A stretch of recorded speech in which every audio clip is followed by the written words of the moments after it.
Shalom, el Centro de Restauración El Shaddai, tiene el agrado de compartir con ustedes testimonios de vida, testimonios de vida.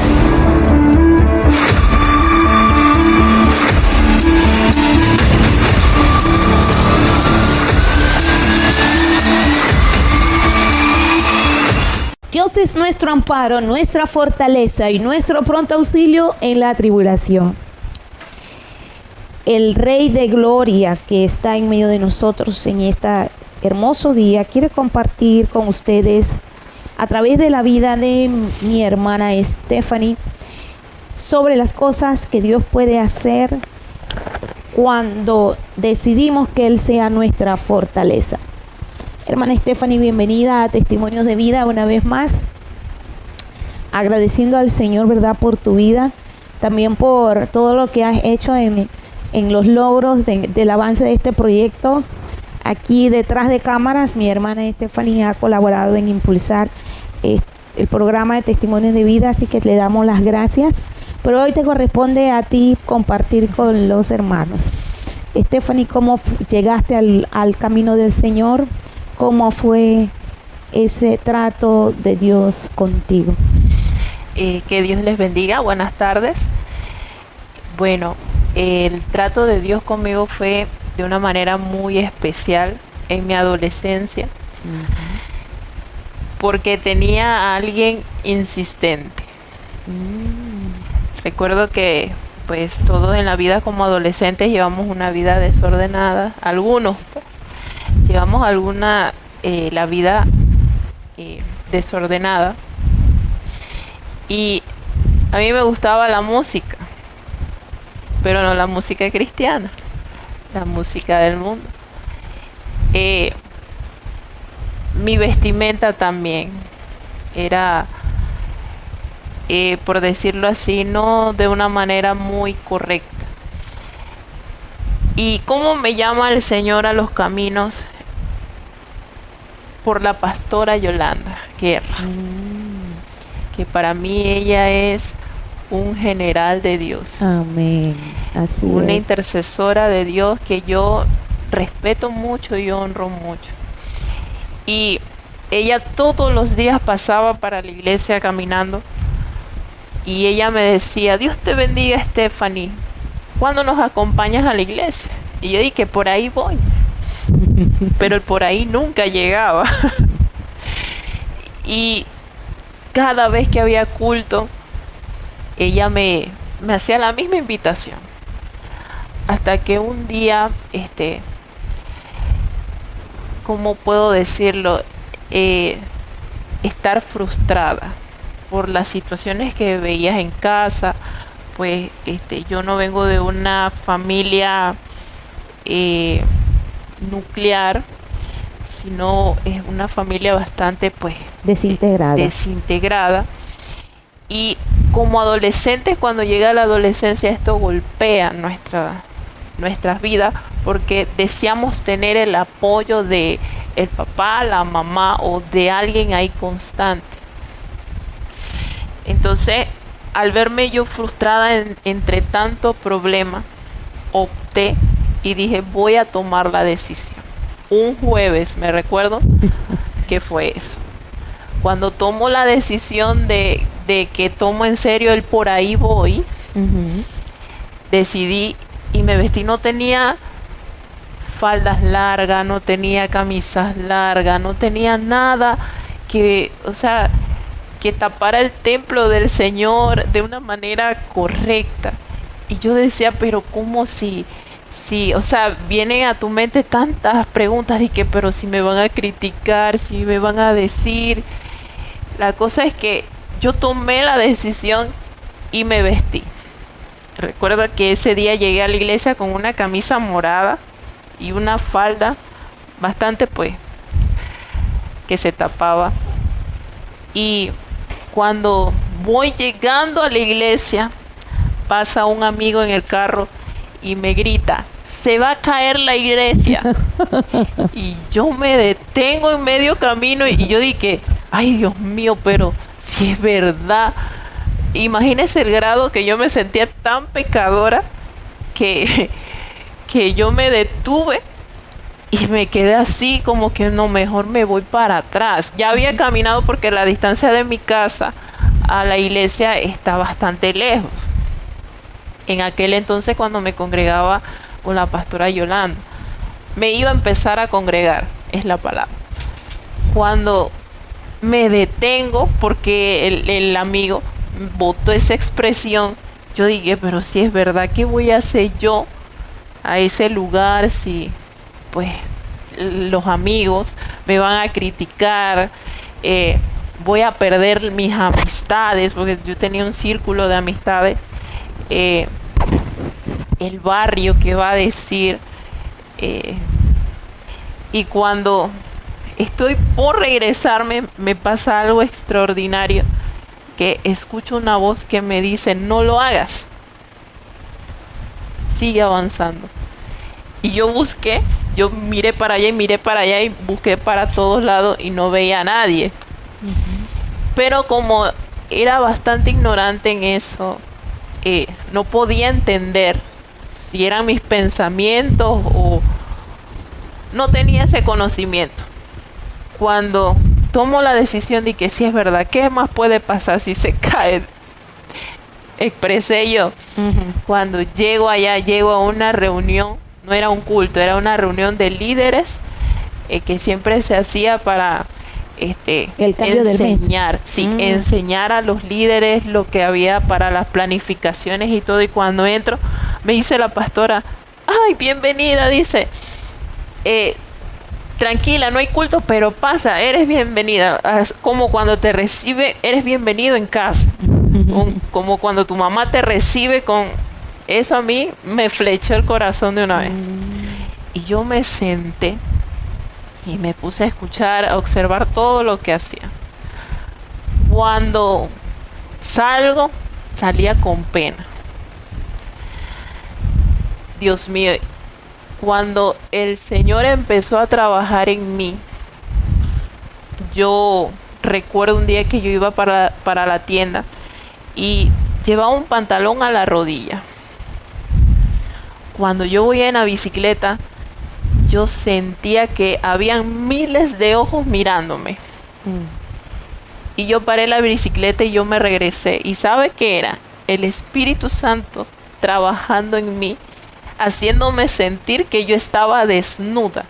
Y que, o sea, tenía miles de ojos mirándome.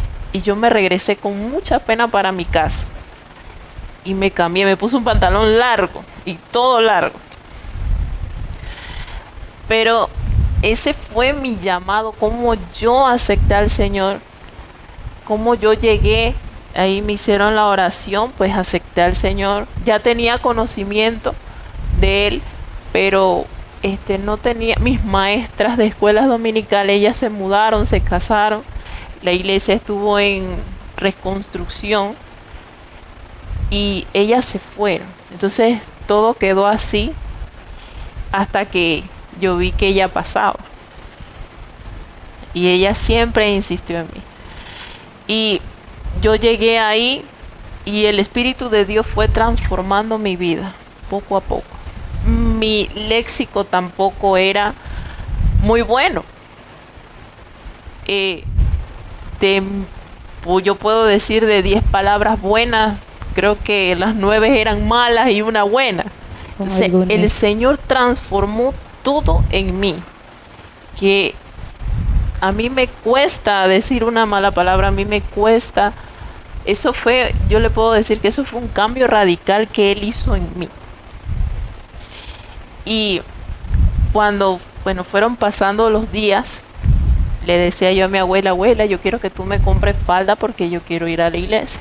Usted sabe que cuando usted tiene un llamado, el enemigo siempre se va a levantar. Y a veces la guerra no está ni allá afuera, está en tu propia casa.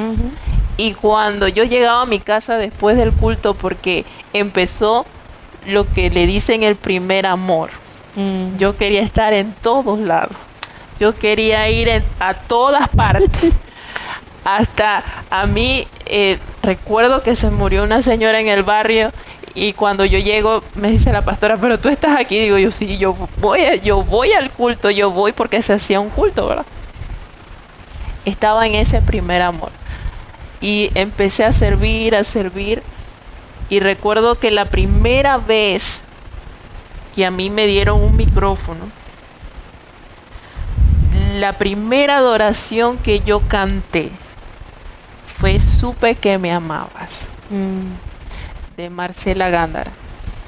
Y recuerdo que yo me aprendí esa canción porque yo decía, Señor, si yo tenía la facilidad para aprenderme una canción del mundo apenas saliera, yo creo que yo también tengo la facilidad de aprenderme una canción de adoración para ti.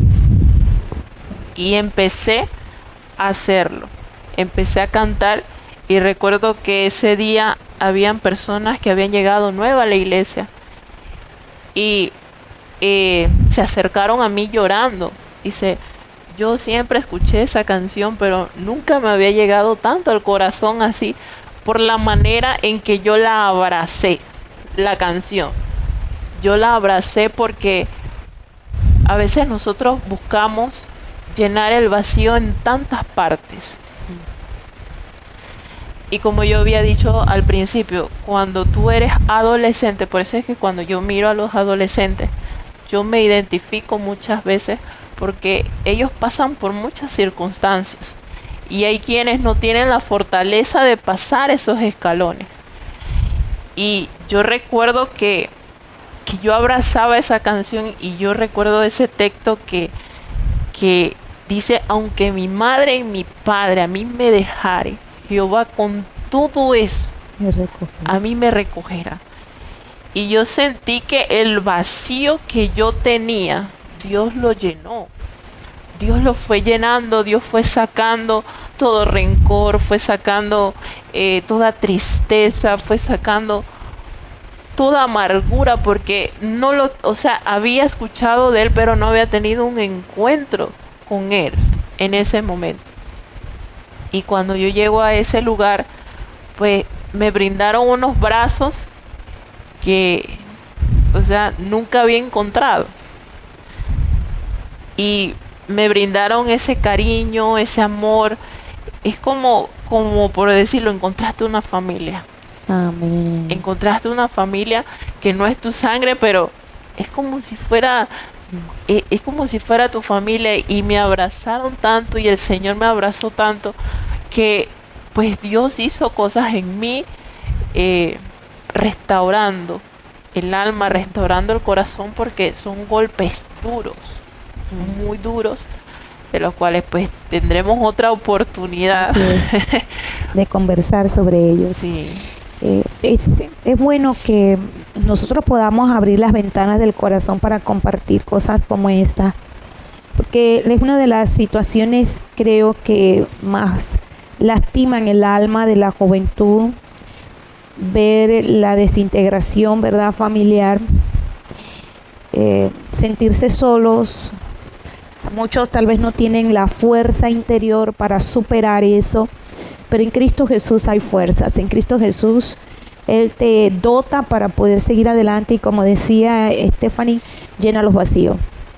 Cuando entendemos y buscamos en Él ese amor de Padre, cuando tenemos el amor de Padre, el Padre eterno. Recuerdo que leí un libro que escribió Danilo Montero, precisamente uno de los adoradores más reconocidos a nivel mundial, que el libro de él se llama El abrazo de un padre. Dicho sea de paso, pues él pasó también por conflictos en su familia. Él dice que a la medida que él pudo comprender el amor del Dios eterno para con él, así pues pudo crear también música para Dios, pudo reponerse, levantarse, construir una fe y, dicho sea de paso, construir un ministerio en Cristo Jesús. Stephanie, hablaste cosas puntuales como mi pastora fue persistente. A veces nosotros los cristianos no somos buenos padres con otros recién convertidos, porque los tenemos por un par de días, pero después los dejamos. Pero que Dios nos ayude, ¿verdad?, no tener hijos huérfanos en Cristo Jesús. Y les decimos a todos aquellos pues que de repente están adoctrinando, enseñando, preparando a otras personas, no te canses, porque si Dios no se cansó contigo, tampoco debes cansarte, la verdad, con el tutor o la persona que tienes a tu lado, a enseñarle, porque de allí pues dice que esas son las pequeñas rangos que se adquieren en Cristo Jesús, las almas que podemos ganar para Cristo y formar para Dios. Stephanie, ya para terminar, ¿qué te gustaría dejarle de mensaje a todos los que nos ven por estas redes sociales? Bueno, yo dejaría un mensaje a los jóvenes, bueno, de parte, de manera general. Pues yo dejaría un mensaje de que conocer a Cristo ha sido lo mejor. Desde mis 15 años, pues desde que lo conocí a Él no me arrepiento. Hasta aquí no me arrepiento, y siempre cuando pues doy una enseñanza o una predicación, a veces cuento, cuando Dios me lo permite, cuento mi testimonio y les digo a las personas de manera jocosa, pues no se ha caído la iglesia, todavía la iglesia está ahí. Y está bonita, la tienen bien bonita pintada. Y pues si la iglesia no se cayó, porque a veces tenemos el pensamiento de que somos muy pecadores, pero no es así. Dios quiere trabajar con nosotros, y pues yo no sabía que en Dios yo tenía un propósito muy grande, y que a medida de que pues yo siguiera sumergiéndome en las aguas de su espíritu, iba a descubrir muchas Amén. cosas. Y yo le digo a esa juventud que aunque mi padre y mi madre a mí me dejare, Él nos va a recoger con todo, que Él va a llenar ese vacío, Amén. que Él va a llenar, Él va a restaurar el alma, el corazón, Él va a abrazar. Amén. A veces cuando había administraciones, para ir cerrando, había administraciones que se acercaban a mí y me abrazaban, y yo sentí un abrazo que no era normal. Y yo sentí un abrazo que eso me penetraba todo el cuerpo, como que alguien me agarraba y o sea, dándome ese abrazo que pues nunca había recibido. Y quizás así estén muchos jóvenes que pasen por diferentes circunstancias y no tengan ese abrazo, no tengan alguien persistente, alguien que les encamine, que les ayude en este caminar. Cristo está a la puerta, y sabemos que Dios también ha fijado su mirada sobre ti. Tú eres una perla en la mano del Señor. No te olvides que siempre el Señor te va a amar. Que el Señor te bendiga. Bendiciones a todos.